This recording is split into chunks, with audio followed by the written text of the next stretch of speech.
Crouched down at the entrance and peered into the dark, earthy space. Brian began squeezing into the passage, inching forward carefully. The rock pressed tightly against his shoulders and hips as he wiggled deeper. When he reached the bend, he figured out it was going to be tricky. To get through, he had to twist his body in a painful way. He reached the sharp bend in the passage and realized the only way forward was to hyperextend his knees, twisting his legs awkwardly to fit through the constriction. He managed it, pushing past the sharp angle and emerging into a slightly wider section of the passage.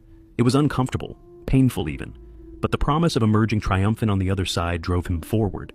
He pressed his body through the bend, his breath quickening as the passage tightened further. Finally, with one last push, he managed to pop through the constriction. At first he must have felt triumphant. He'd made it through the toughest part. But that relief didn't last long.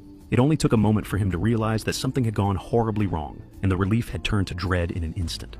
The narrow passage widened just enough for him to realize he was trapped. The sharp angle of the bend and the hyperextended position of his legs made reversing his moves nearly impossible. He tried to wriggle free, but the rock wouldn't give in.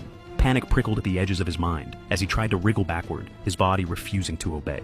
He couldn't get himself out of there. He was painfully wedged, stuck alone inside the cave's passage. They retraced their steps and looked for him everywhere. No one knew where Brian went. No one had even noticed the passage he was in before, so they just kept looking at places they were familiar with.